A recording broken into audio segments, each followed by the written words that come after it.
Dice la palabra del Señor así: de modo, dice, que si alguno está en Cristo, nueva criatura es. Las cosas viejas pasaron, he aquí, dice, todas son hechas nuevas.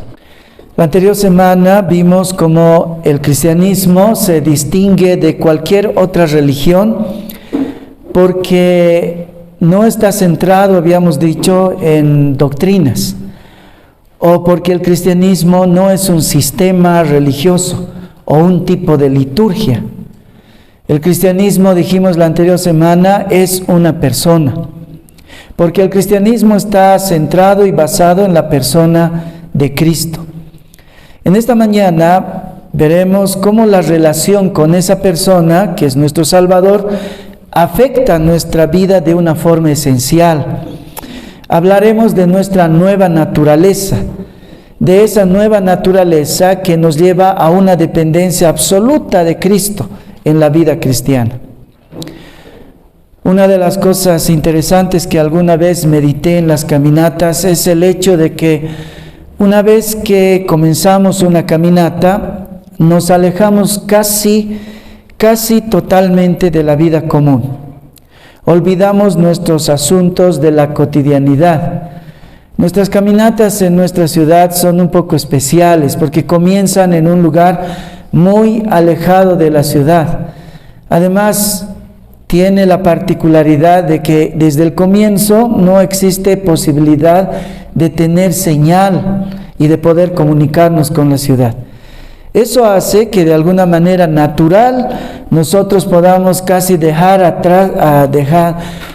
casi dejando atrás nuestra vida cotidiana, porque nuestra vida cotidiana está vinculada a la ciudad. Aunque en pensamiento no lo dejamos del todo, pero en esos días, unos 3 días, en algunos casos 5 días, de forma práctica dejamos todo lo que está detrás. En la caminata nos enfocamos en una sola cosa.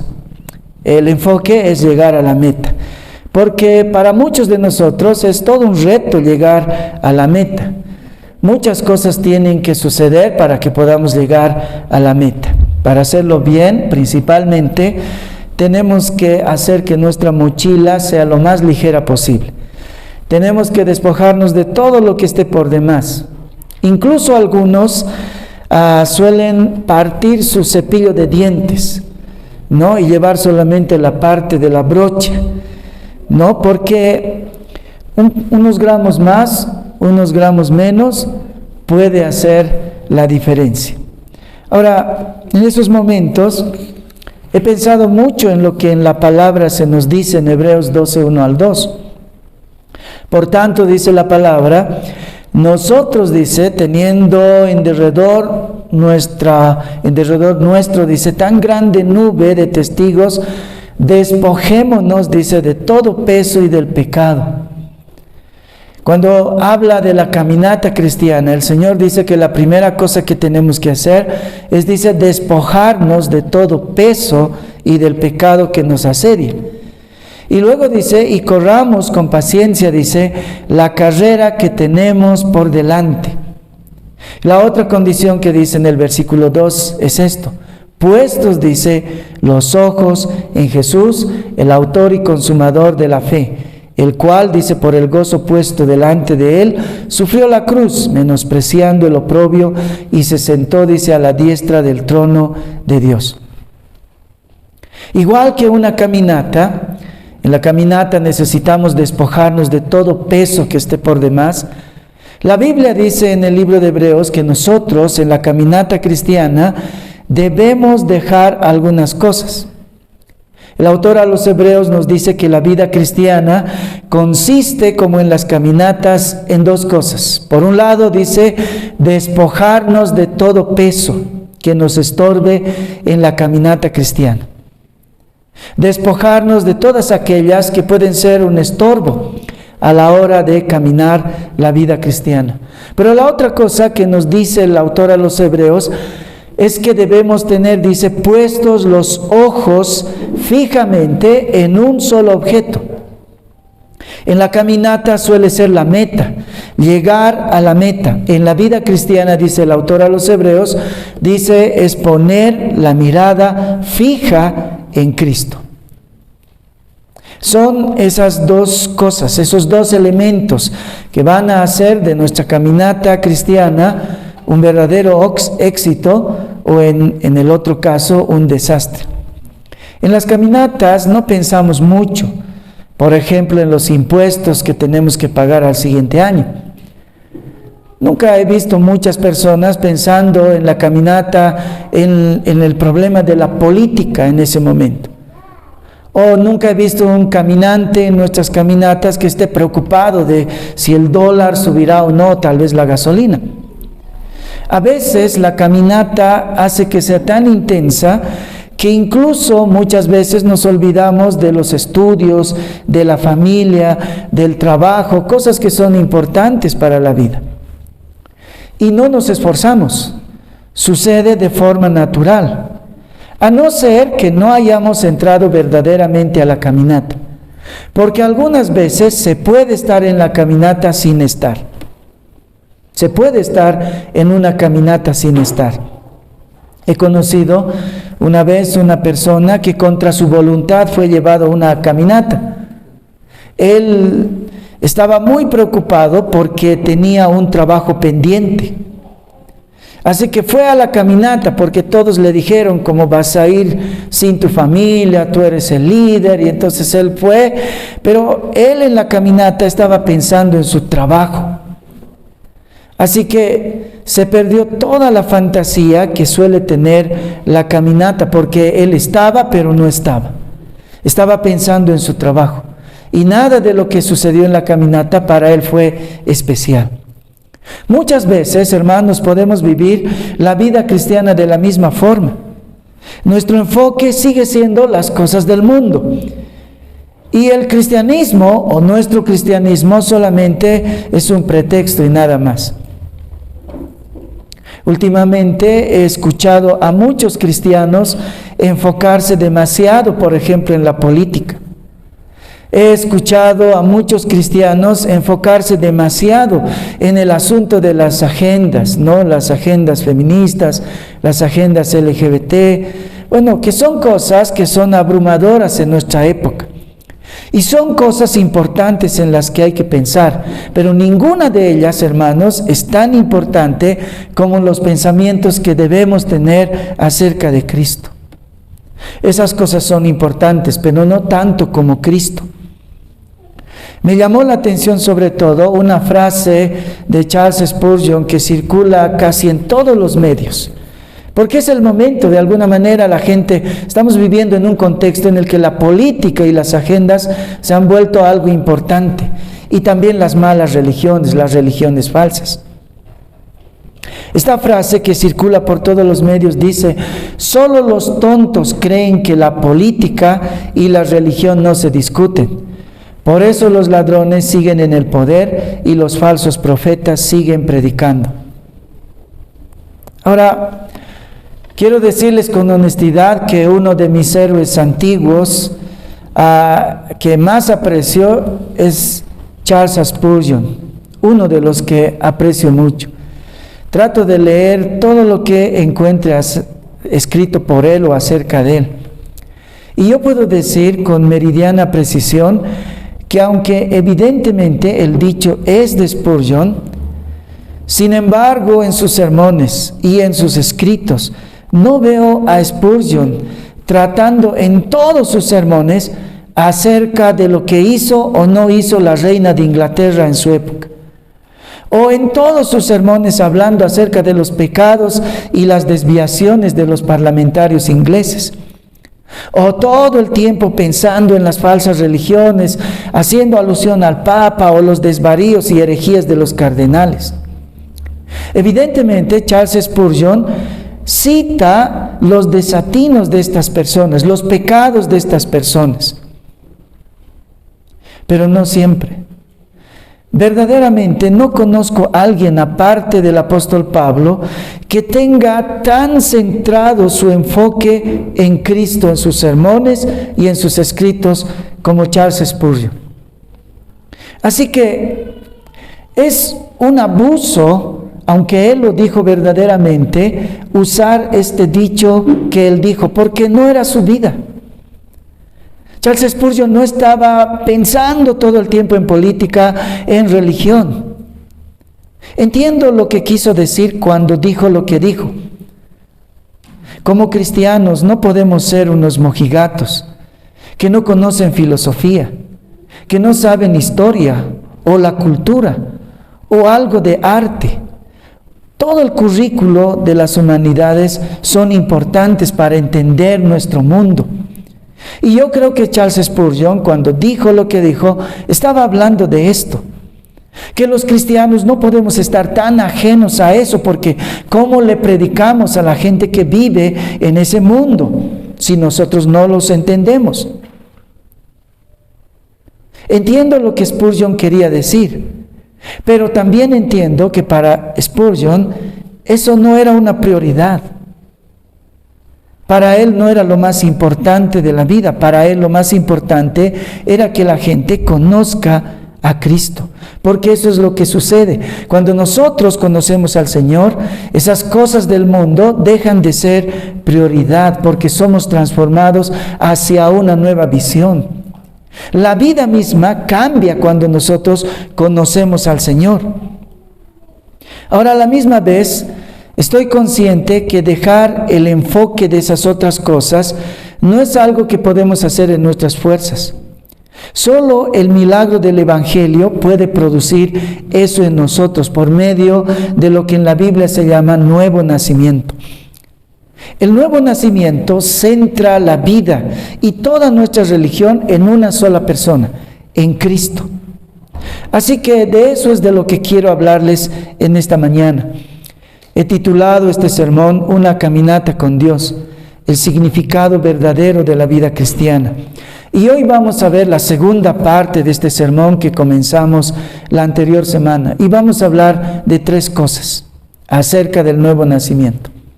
La primera cosa con la que quiero comenzar es hablándoles acerca del nuevo nacimiento o la nueva creación. ¿Qué significa esto que aparece en la palabra de Dios como el nuevo nacimiento o la nueva creación? Uno de los lugares donde más enfáticamente aparece este hecho es una noche cuando Jesús recibe la visita de un hombre muy importante en su cultura de entonces, un religioso muy importante de su época. Una noche Jesús está ahí en sus cosas y un fariseo llamado Nicodemo se acerca a él. Lo visita, dice la Biblia, secretamente y le hace algunas preguntas porque él ha visto muchas cosas espectaculares en Jesús. Pero lejos de toda la conversación, Jesús casi termina su conversación o casi le frena en realidad desde el principio diciéndole una afirmación muy categórica y terrible a la vez. Si ustedes leen en Juan 3 la conversación de Jesús y Nicodemo, casi al inicio mismo, antes de que Nicodemo venga con sus argumentos, Jesús le dice una cosa enfática y terrible: es necesario que nazcas de nuevo. Pero no solo le dice a él, lo dice en plural: os es necesario, dice, nacer de nuevo. Ahora, esta respuesta lleva consigo un enorme mensaje implícito. Dentro de las doctrinas de la gracia está una que es sumamente repulsiva para muchos. Se llama la depravación total del ser humano, o la corrupción radical, como lo llama el doctor Sproul. La depravación total del ser humano. Esta doctrina habla acerca de la seriedad y de la gravedad de la condición espiritual del ser humano antes de Cristo. El ser humano tiene tal grado de pecado y de corrupción moral que no hay siquiera una pequeña parte que pueda ser salvada. Y eso es lo que recoge esta doctrina, la depravación total del ser humano. Todo en el hombre está arruinado. Imagínense a un paciente cuyo doctor le da su diagnóstico final. Va el doctor con su paciente y le dice: lo lamento mucho, usted tiene regado el cáncer en todo su cuerpo, pero no me podría quitar una parte donde esté más arruinado. No existe la posibilidad de amputarle este o este otro órgano. Todo su cuerpo está contaminado. Para que usted se salve, tendría que ocurrir un milagro o tendría que nacer de nuevo. La doctrina de la depravación total trata sobre el diagnóstico final del ser humano. Lo que dice la doctrina de la depravación total es el diagnóstico final al ser humano. Todo en el ser humano está podrido. Todo en el ser humano está podrido. La depravación total nos habla acerca de nuestra irremediable condición espiritual, moral y legal. Todo está corrompido, estamos desahuciados delante de Dios. Eso es lo que nos dice la palabra. ¿Qué esperanza nos queda? ¿Cuál es la solución? ¿Cuál es la salida? Y lo que la Biblia nos dice es que lamentablemente no hay una salida. No hay nada que hacer con el ser humano. De la misma manera, Jesús, como el médico espiritual que es, esa noche le dice a Nicodemo el diagnóstico final. Os es necesario nacer de nuevo. Es necesario que todo se pueda rehacer en ti. Dicho de otra manera, le dice: no hay nada que salvar en ti, tienes que nacer de nuevo. Ahora, yo quiero que consideren la palabra necesario. Os es necesario. Esta es una palabra terrible, porque lo que Jesús le está diciendo a Nicodemo es que el nuevo nacimiento en él es una necesidad, no es una opción. No es una opción entre otras, es la única forma de salvar a Nicodemo y a todo ser humano, rehaciéndolo todo. No hay otra salida a la condición humana. En otra ocasión hablaremos de esto con mayor profundidad. Como saben, estos 3 domingos quiero enfocarme sobre todo en el significado que tiene esto en la vida cristiana. ¿Cuál es la implicación del nuevo nacimiento en la vida cristiana? Porque lo que quiero, o a lo que quiero centrarnos, es a cómo vamos a vivir la vida cristiana. ¿Cómo debería lucir nuestra vida cristiana? Eso es lo que quiero enfatizar. Ahora, una vez que conocemos al Señor, entonces nacemos de nuevo. Tenemos un nuevo estatus, somos personas, como dice la Biblia, renacidas o regeneradas. Hay muchos versos que apoyan este milagroso hecho en los creyentes. Voy a leer 2 versículos. Juan 1, 12 al 13. Mas a todos a los que le recibieron, a los que creen en su nombre, dice, les dio potestad de ser hechos hijos de Dios, los cuales, dice, no son engendrados. La palabra engendrado significa nacidos de nuevo. Dice, a todos los que creen en su nombre, los que le recibieron, Dios dice, les dio potestad de ser hechos hijos de Dios, los cuales, dice, no son engendrados, no son nacidos de nuevo de sangre, ni de voluntad de carne, ni de voluntad de varón, sino, dice, de Dios. Dicho en palabras simples los cristianos son nacidos de nuevo, pero ya no como los que nacen al principio, de esas pasiones que tienen los hombres para que nazcan los hijos, sino, dice, de la voluntad de Dios. Primera de Pedro 1:3 dice, bendito el Dios y Padre de nuestro Señor Jesucristo, que según su grande misericordia nos hizo renacer, dice. Eso quiere decir, nos hizo nacer de nuevo. Entonces, cuando nosotros conocemos al Señor, o cuando Él nos conoce y nos salva, ocurre un milagro, somos renacidos, nacemos de nuevo. ¿Y qué es lo que sucede cuando nacemos de nuevo? 3 cosas que son importantes, que quiero que consideren para que vean ustedes en sus vidas mismas si está sucediendo. La primera cosa y hemos hablado de esto bastante la anterior semana, no lo vamos a desarrollar mucho, es que el nuevo nacimiento no es la obtención de una nueva religión, sino de una nueva vida. El cristianismo no es una religión más entre las religiones, es en realidad la única religión verdadera. Y es diferente de todas ellas porque el cristianismo significa una nueva vida. No el arreglo de otra vida, es una nueva vida. En segundo lugar, el nuevo nacimiento no es solamente la afirmación de lo sobrenatural en Jesús, sino de experimentar lo sobrenatural en nosotros mismos. ¿Qué significa eso? Muchas veces les he dicho acá, Jesús ha vivido la vida que nosotros no podíamos vivir. Jesús ha obedecido la obediencia que nosotros no podemos obedecer. Pero hay un peligro en esto, en que nosotros podemos decir, bueno, Cristo lo ha vivido, Cristo ha obedecido, Cristo lo ha hecho todo, entonces yo no tengo que hacer nada. No es así. Cuando nosotros nacemos de nuevo, lo que sucede es que ese vivir sobrenatural de Jesús lo empezamos a experimentar en nosotros de manera sobrenatural.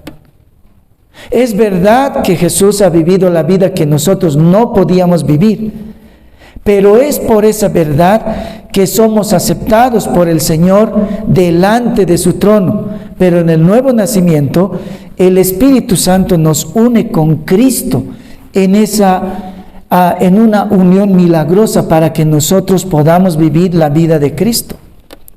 Entonces tiene que ocurrir verdaderamente la vida de Cristo en nosotros. Como Cristo es vida, Cristo es la vida de donde fluye nuestra nueva vida.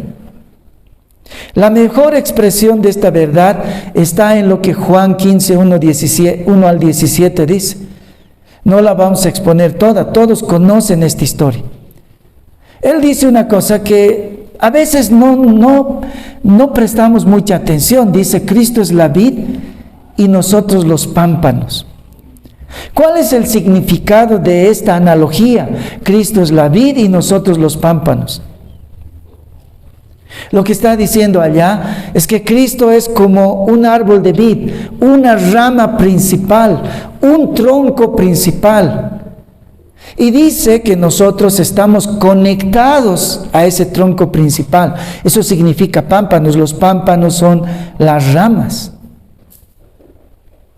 Estamos vivos en tanto y cuando estamos conectados con la rama principal. Si ven ustedes ese árbol, hay una rama principal. Si nosotros desconectamos una pequeña ramita, esa no va a vivir mucho tiempo. A la otra semana la vamos a ver muerta. Esa gran verdad está diciendo cuando dice, yo soy, dice Jesús, la vid, ustedes las ramas. Si continúan ustedes conectados a mí, si yo estoy vivo, ustedes estarán vivos. Si yo muero, ustedes morirán conmigo, porque la vida de las ramas depende de la vida del tronco principal. Lo que sucede entonces en el nuevo nacimiento es la creación sobrenatural de una nueva vida espiritual por medio de la unión que llegamos a tener con Cristo. En palabras sencillas, cuando naces de nuevo, comienzas a tener una conexión de vida con Cristo, que es la vid principal. Así que todo lo que suceda con la vid principal te afecta a ti. Todo lo que suceda con Cristo te tiene que afectar a ti. Cuando dije que el nuevo nacimiento no es solamente afirmar la vida sobrenatural de Jesús, sino que experimentamos la sobrenaturalidad de la vida de Jesús, es eso.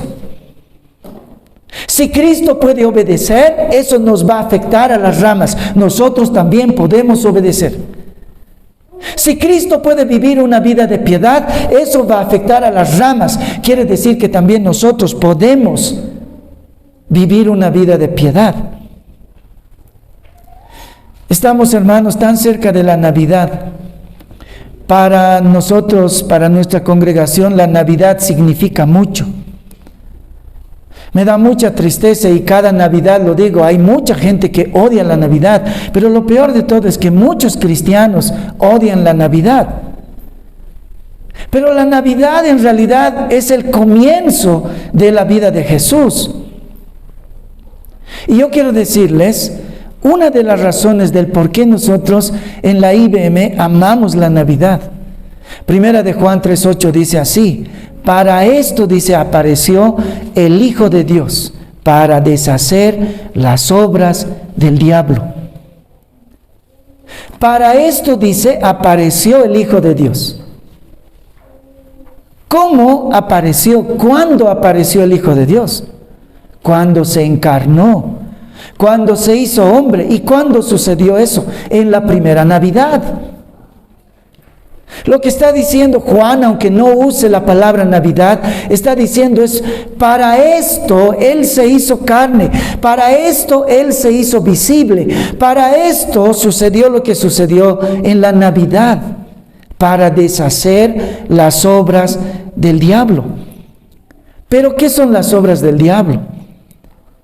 A veces pensamos de una forma muy mística y a veces de una forma incluso, ¿cómo les puedo decir?, supersticiosa acerca de este versículo. Que Cristo apareció para deshacer al diablo. No, acá está diciendo las obras del diablo. Y si leemos el contexto completo, veremos a qué se refiere cuando dice o habla las obras del diablo. El versículo 5 del mismo contexto, 3 versículos antes dice: y sabéis que Él apareció para quitar nuestros pecados, porque no hay pecado en Él. Lo que está diciendo acá es que el deshacer las obras del diablo tiene que ver con los pecados. No tanto que vino Jesús para agarrar a latigazos al diablo o hacerlos reventar como un globo, no. Lo que está diciendo acá es que Jesús nació, se hizo visible, se hizo carne, para que Él pueda deshacer eso que el diablo alienta en nosotros, nuestro pecado. ¿Por qué? Porque Él es el antónimo del diablo. Mientras que el diablo nos anima a pecar en todas las formas posibles, Jesús, con esa vida perfecta que tuvo, nos anima a tratar de vivir como Jesús. Se puede vivir como Jesús, orando, amando la palabra, teniendo pasión por hablar con Dios, de tal manera que Jesús dice, pasaba noches enteras hablando con Dios. Así que cuando tú te aburres de orar 5 minutos y abres los ojos y dices, ¿cuándo va a terminar este pastor o este diácono de orar? ¿Cómo puede orar tan largo? Es posible orar una noche entera porque Jesús lo hacía. Cuando dice, para esto apareció el Hijo de Dios, el contexto es para quitar nuestros pecados, porque en Él no hay pecado. Es posible vivir una vida de absoluta piedad delante del Señor, porque Él puede hacerlo. Y si nosotros estamos vinculados con Él como unas ramas a un tronco principal, el milagro que sucede en el tronco principal va a suceder en las ramas, es decir, en nosotros. Eso es el nuevo nacimiento. El nuevo nacimiento y todos sus efectos, incluidas la fe, la justificación, la purificación y la conformidad final a Cristo en el cielo, no serían posibles sin la Navidad. No sería posible sin la encarnación, la vida y la muerte de Jesús. Nada de eso sería posible sin la Navidad, sin el Viernes Santo y sin el Domingo de Resurrección. Si no hubiera un Jesucristo encarnado en el cual creer, en el cual mirar la verdadera vida, no habría un nuevo nacimiento. Voy a definir esto en 2 cosas. Si no hubiera encarnación, no habría Jesucristo encarnado a quien mirar y en quien creer. Y ese es el objetivo del nuevo nacimiento. El nuevo nacimiento no sucedería. Segundo, si no hubiera encarnación, no habría una unión vital ni conexión entre nosotros y el Cristo encarnado, y el nuevo nacimiento abortaría, porque no habría una fuente de vida, no habría dónde conectarnos. Pero el nuevo nacimiento, eso es lo que hace, nos conecta con Cristo. Así que, aunque sea milagroso, sucede en nosotros, o tiene que suceder. Y si no está sucediendo, ustedes saben la respuesta. ¿Qué pasaría si yo vengo una mañana y veo una rama muerta? No tendría que filosofar mucho para decir murió porque se desconectó de la rama principal. Eso es lo que con muchos está sucediendo. ¿Por qué no puedo vivir la vida de piedad verdadera? ¿Por qué no puedo vivir como Cristo? Probablemente porque no estoy conectado a Cristo. Tercera cosa, lo que sucede en el nuevo nacimiento no es la mejoría de la vieja naturaleza, sino la creación de una nueva naturaleza humana. Cuando nacemos de nuevo, no es el arreglo. No es como un desahuciado que tiene un poco de cáncer aquí. Bueno, le vamos a cortar el pie, le pondremos uno de palo, un ojo está podrido, lo vamos a sacar, lo ponemos uno de vidrio. No es así. Es la recreación de una nueva naturaleza humana. No solamente estamos perdonados y limpios, sino que tenemos una nueva naturaleza formada por el Espíritu de Dios que mora en nosotros. Jesús le dice a Nicodemo esto en Juan 3:5. De cierto, te digo, que el que no naciere de agua y del Espíritu no puede entrar en el reino de Dios. El que no naciere de agua y del Espíritu no puede entrar en el reino de Dios. ¿Qué significa eso? Esta frase viene de Ezequiel 36, 24 al 28. Por eso Jesús le dice a Nicodemo le está preguntando en realidad cómo sucede la vida nueva, cómo podemos heredar el reino de Dios, cómo podemos llegar a los cielos. Y Jesús, sorprendido, le dice a Nicodemo, ¿tú eres maestro de la ley y no sabes esto? Cuando Jesús le dice esto a Nicodemo, implícitamente le está diciendo que esto no es algo del Nuevo Testamento solamente, sino que esto ya estaba escrito en el Antiguo Testamento. Y Jesús le dice es que si no eres lavado por agua y renovado por un espíritu nuevo, entonces no vas a conocer el reino de Dios nunca. ¿Eres maestro y no sabes esto? Aunque no dice Juan 3 acerca de esto, esto está en Ezequiel 36. Ezequiel 36, 24 al 27 le dice Dios a Israel, un día yo os tomaré de las naciones y os recogeré de todas las tierras y os traeré a vuestro país. Escuchen lo que dice, esparciré sobre vosotros agua limpia y seréis limpiados de todas vuestras inmundicias y de todos vuestros ídolos os limpiaré.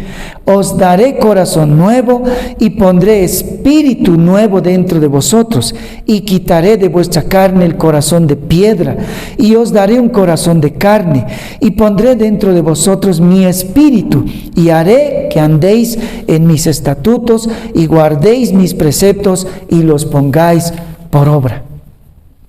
Eso es lo que Nicodemo no sabía o no estaba recordando o nunca había estudiado. Nicodemo, pero si está escrito en Ezequiel. El nuevo nacimiento no es una religión como tu religión farisaica. El nuevo nacimiento es una nueva vida. ¿Acaso no recuerdas, Ezequiel, que primero lo que tiene que suceder en ti es que eres lavado? Eso es lo primero que tiene que suceder. Acá, cuando habla con Nicodemo, no está hablando por si acaso del bautismo. Algunos piensan que está hablando del bautismo. No, cuando tú vas a Ezequiel, ese es el contexto. Dios les está diciendo, un día va a suceder un milagro. Van a nacer de nuevo. ¿Cómo será eso? Primero los voy a lavar, como se lava a alguien en agua, y no tendrán un poco más de mugre espiritual. Pero si tú bañas a un chancho, por ejemplo, no sirve de mucho. Porque el chancho inmediatamente va a correr, porque al chancho le fastidia la limpieza. ¿Alguna vez han conocido un chanchito? ¿Han visto un chanchito?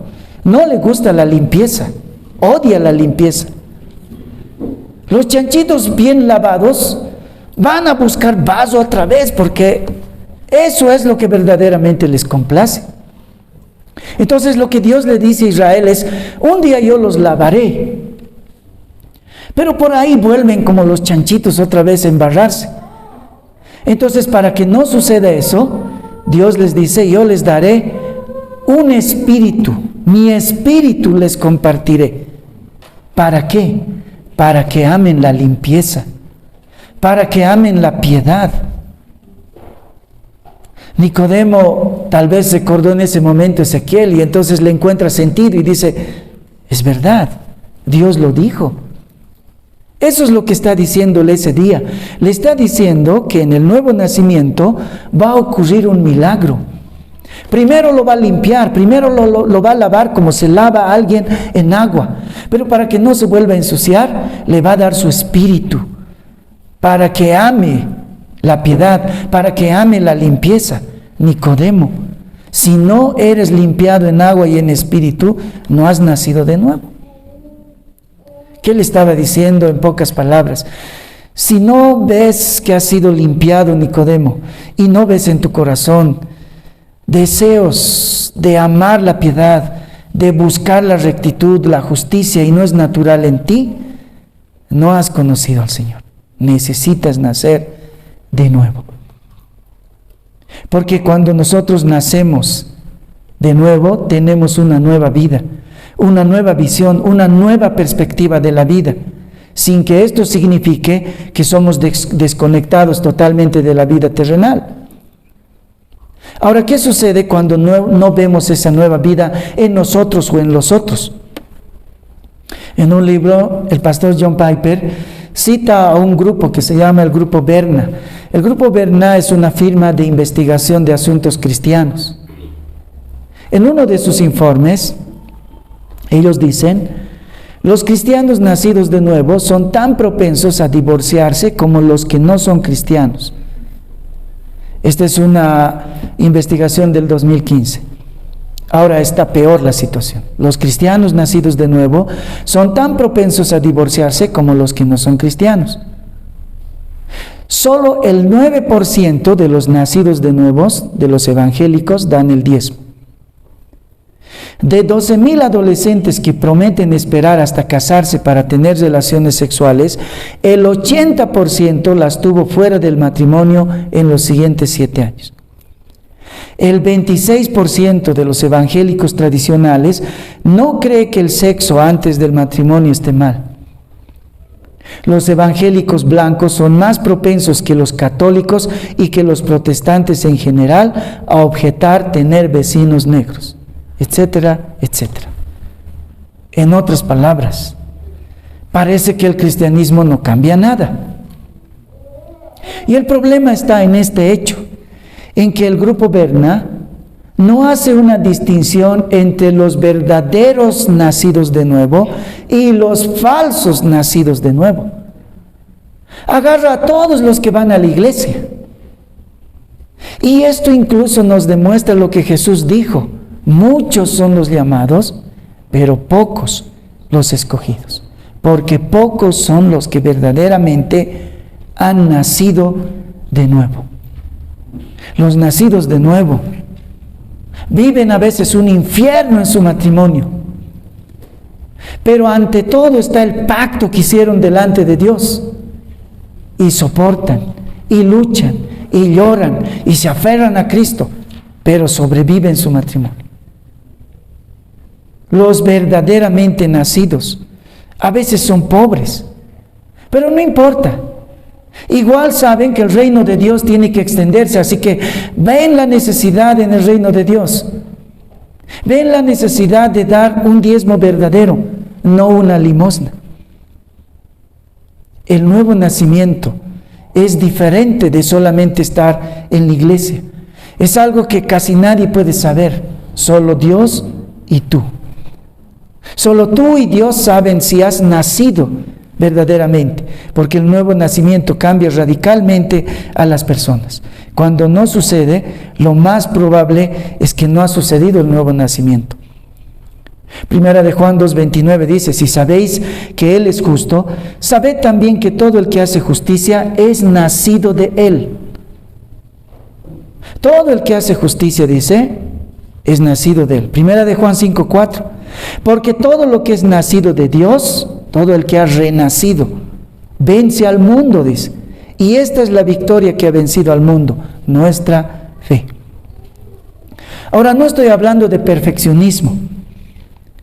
No creo que el nuevo nacimiento nos haga perfectos en esta vida. El pecado va a permanecer, pero va a haber una lucha constante hasta llorar contra el pecado. Uno de estos días estaba yo en mi oficina llorando. ¿Hasta cuándo? ¿Hasta cuándo estos desgajos de mi vieja naturaleza seguirán empujándome a hacer esto? Es una lucha. El proceso de transformación no siempre es rápido, como nos gustaría que fuera, pero el nuevo nacimiento es crucial para hablar de cristiano y cristianismo. Si no ha ocurrido un nuevo nacimiento, no eres cristiano. Si no has nacido de nuevo, no puedes vivir la vida cristiana. Entonces entras en ese grupo grande del estudio de Barna, de los que hacen el mal a pesar de que son nacidos de nuevo, entre comillas. Chichi Rail decía: cualquiera puede ir al cielo, aunque no tenga alcurnia, dinero o cultura, pero nadie, por inteligente, rico, noble o hermoso que sea, irá jamás al cielo sin conversión. Todos pueden ir al cielo. Está abierto para todos, pero nadie, por inteligente, por rico, por noble o hermoso que sea, irá jamás al cielo si antes no ha sucedido una verdadera conversión. Segunda cosa de la que vamos a hablar en esta mañana: las evidencias del nuevo nacimiento.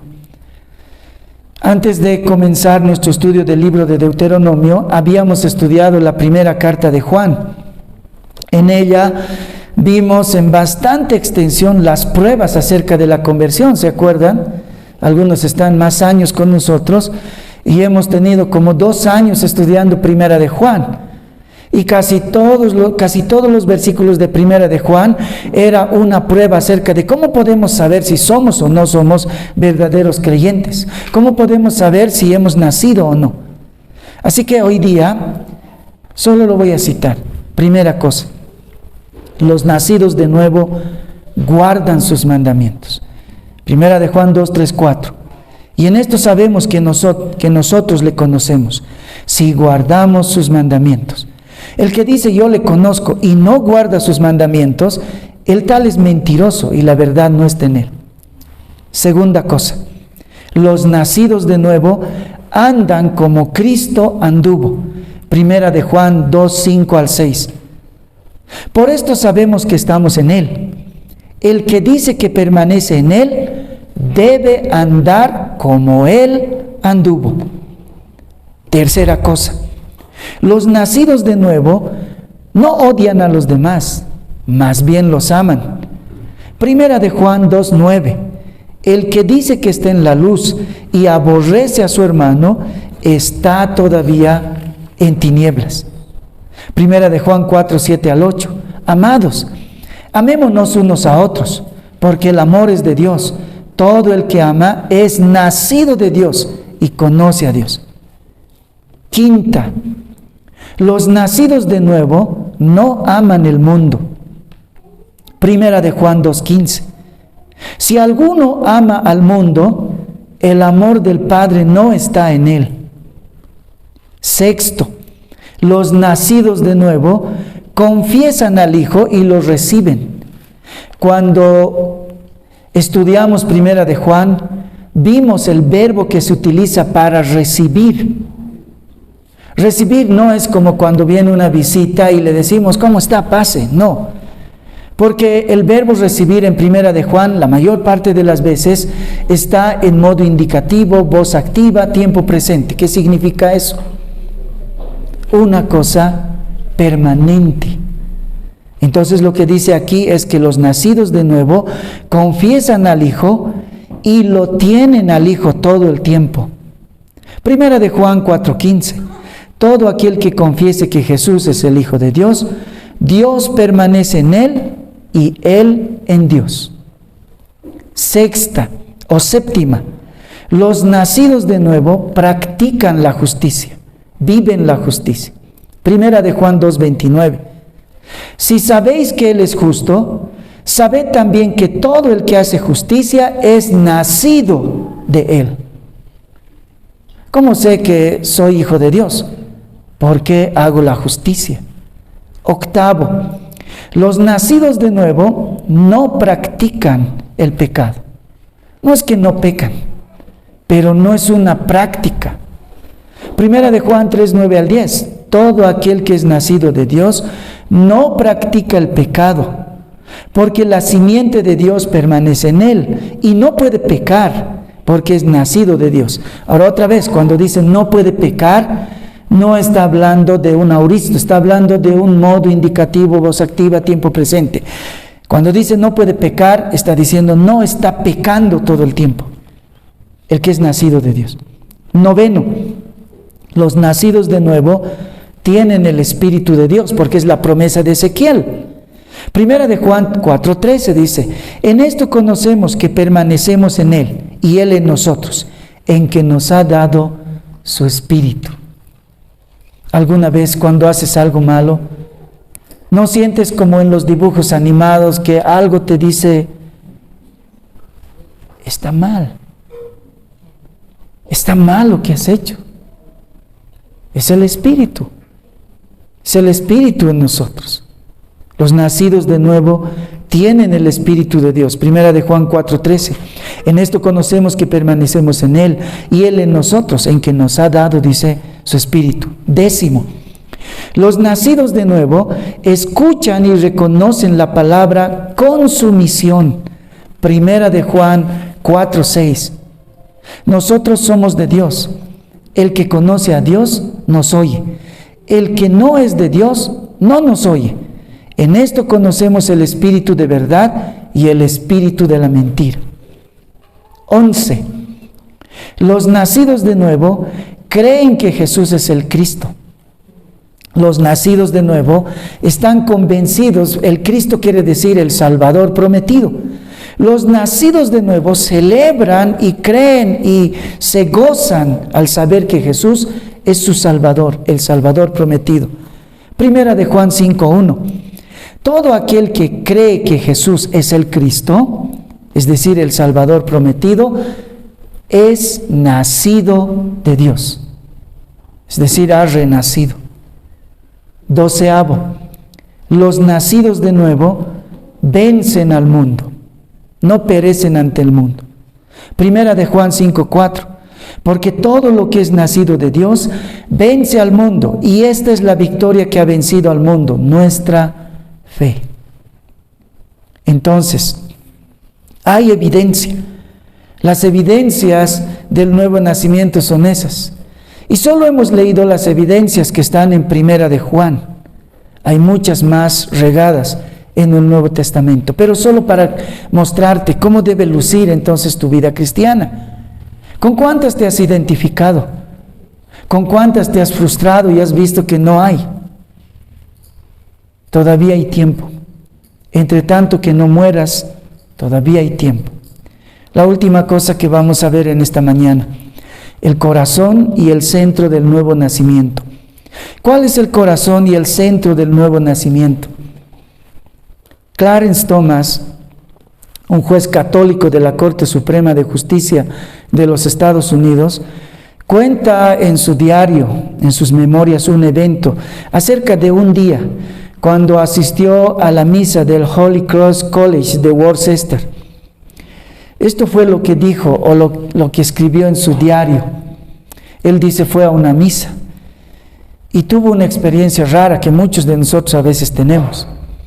Él dice, durante la segunda semana que pasé en el recinto, asistí a misa por primera y última vez en el Holy Cross. No sé por qué me molesté en asistir, tal vez por hábito o sentimiento de culpa, pero cualquiera que fuera la razón, me levanté en medio del sermón y salí. De lo único que hablaban era de los dogmas de la iglesia, de las doctrinas, no de los problemas sociales con los cuales yo estaba obsesionado, y eso me pareció irremediablemente irrelevante. Este hombre fue a la misa, él dice, no sé por qué fui, pero fui, tal vez por costumbre, como muchos de nosotros vamos, porque no es una pasión. Tengo una hijita de 4 años. Cada día nos pregunta, ¿ya es domingo? El lunes nos pregunta, ¿ya es domingo? ¿Por qué? Para ir a la iglesia. Pero ayer fuimos a la iglesia. ¿Cuántos días falta para el domingo? 6. No. El martes se levanta. Hoy día ya es domingo. ¿Cuántos de nosotros nos levantamos así? ¿Cuántos de nosotros decimos, oh no, es domingo?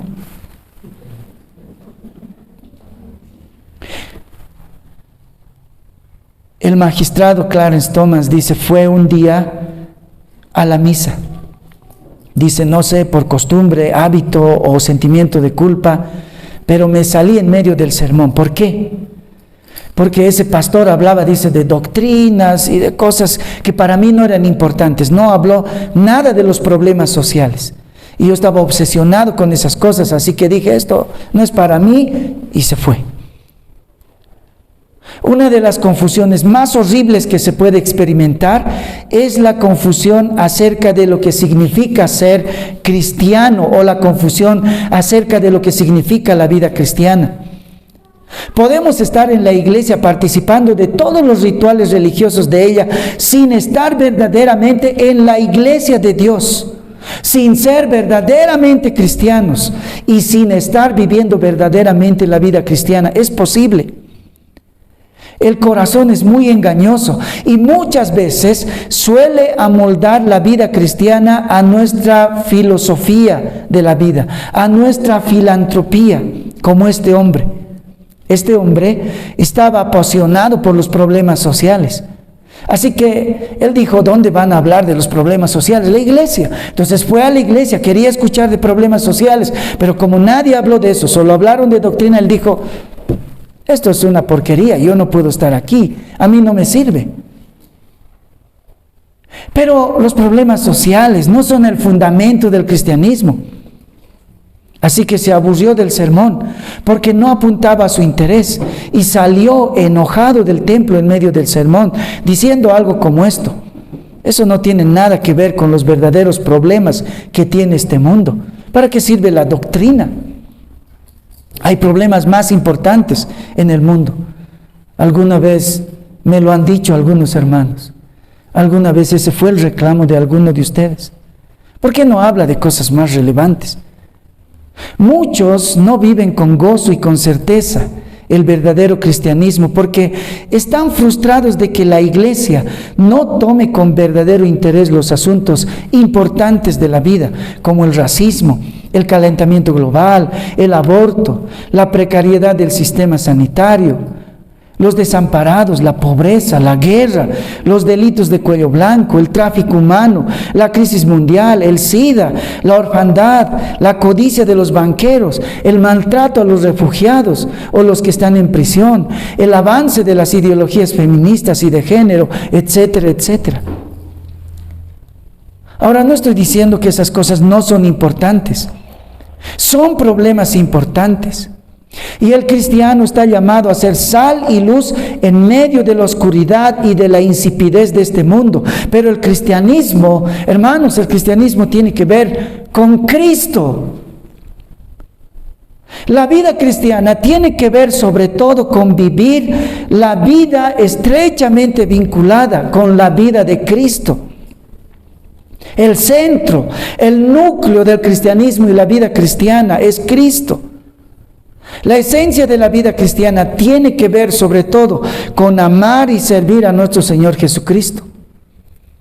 La peor fatalidad, sin embargo, es que muchas veces los cristianos y las iglesias cristianas deciden desviarse de esa centralidad y terminan muy lejos de Dios. Voy a contarles de una iglesia, no es de nuestra ciudad, así que no la van a reconocer, pero es muy conocida por ustedes. Un día Jesús manda 7 cartas a 7 iglesias. Y le pide a Juan que mande una de estas cartas a una iglesia que se llama Éfeso. Miren lo que le escribe en Apocalipsis 2:1 al 4.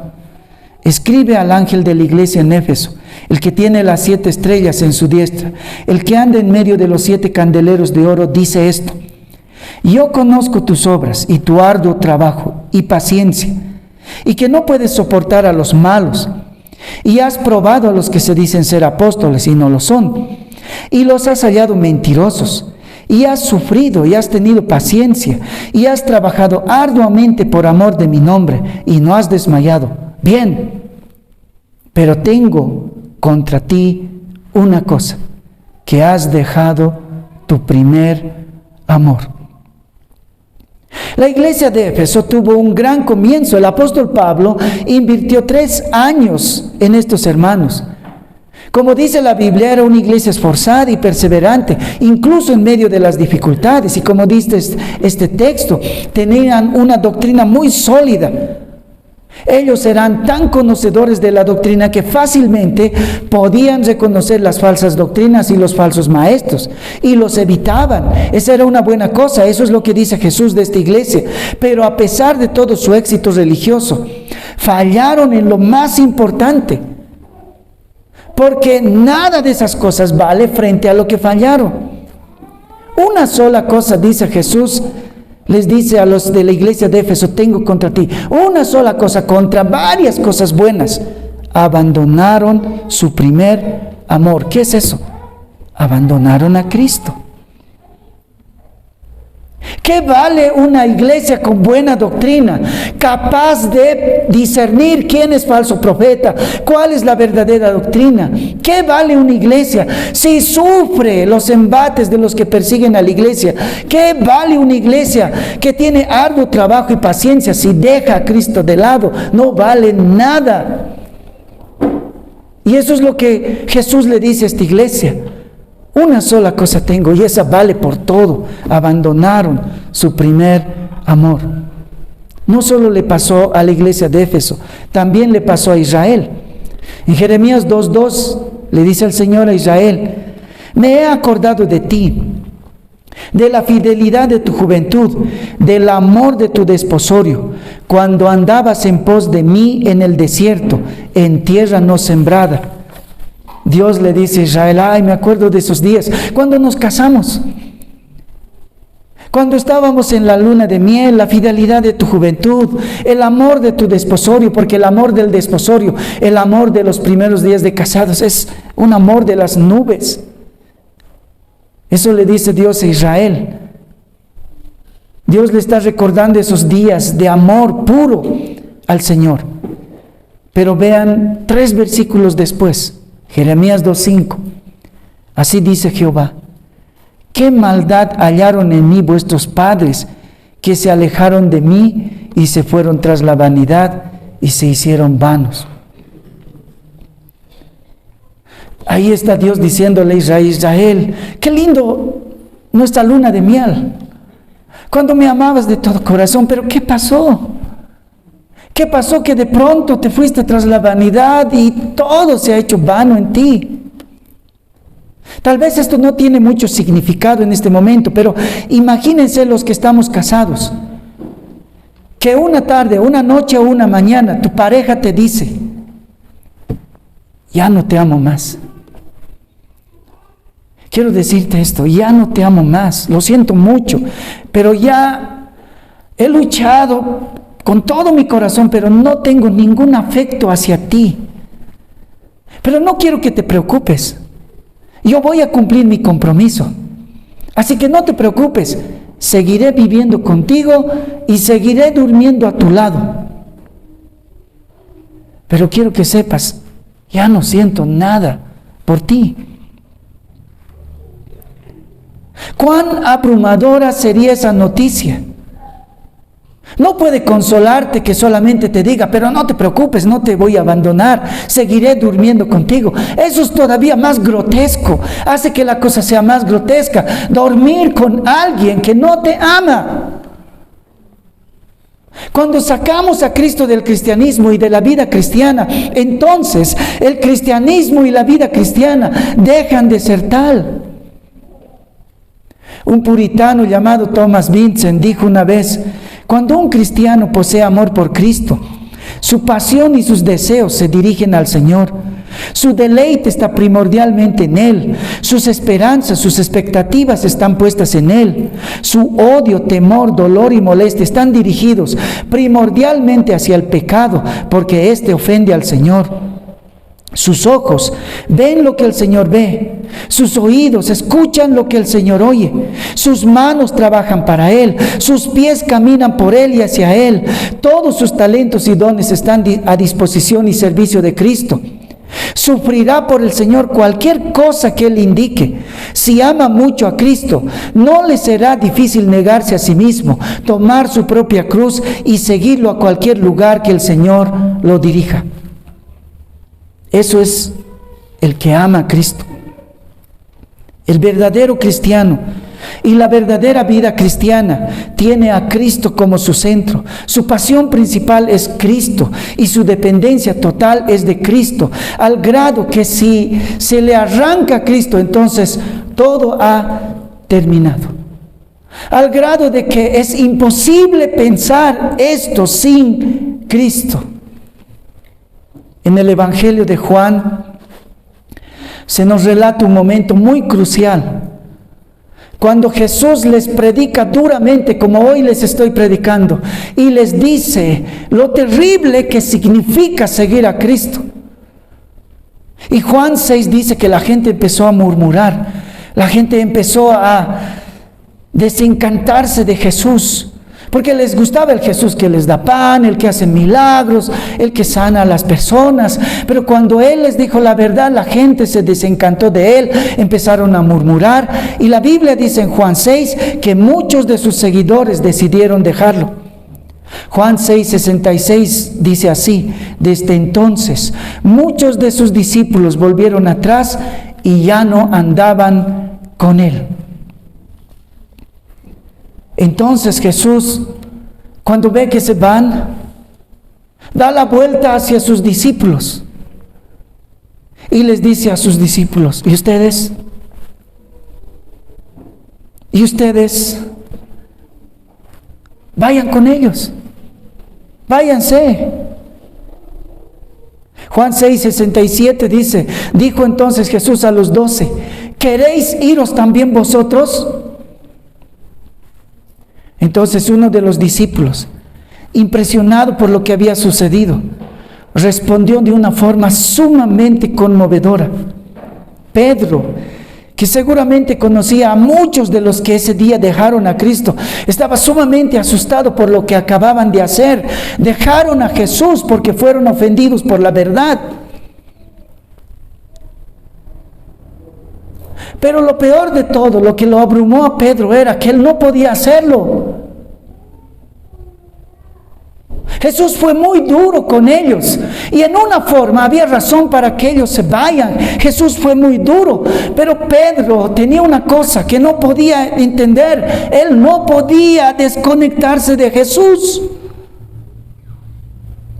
Por un lado, porque Pedro sabía que Cristo dijo la verdad, pero por el otro lado, porque Pedro decía en su corazón: todo lo bueno que he vivido hasta este momento lo debo a Cristo.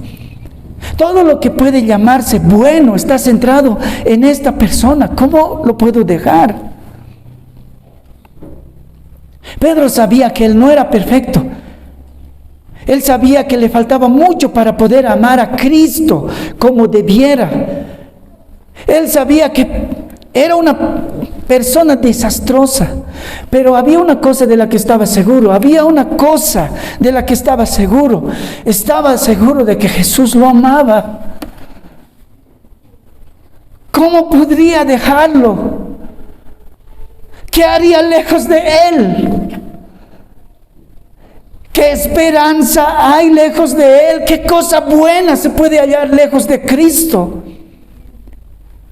¿Qué significado tendría la vida lejos de Cristo? Pedro no quiso ni siquiera imaginarse un minuto lejos de Él, lejos de la vida. Y tal vez probablemente de rodillas, muy asustado ante la posibilidad de ser echado, porque Cristo los dijo, y ustedes vayan con ellos también. Pedro rogó, Juan 6:68, Señor, ¿a quién iremos? Tú tienes palabras de vida eterna.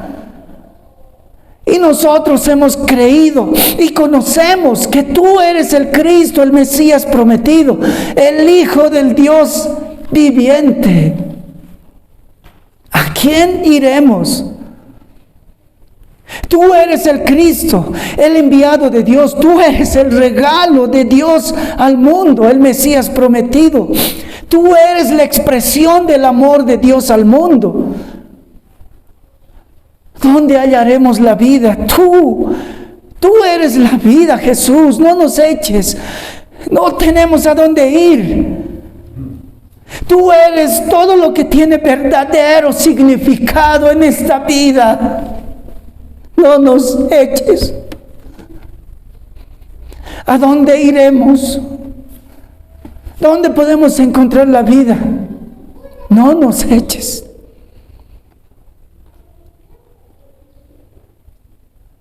La vida cristiana es Cristo. El cristianismo es Cristo. Lejos de Cristo, ni la vida cristiana, ni el cristianismo tienen significado. Postrémonos como Pedro a rogar, no nos eches, ábrenos la puerta. ¿Dónde podemos encontrar la vida si no es en ti?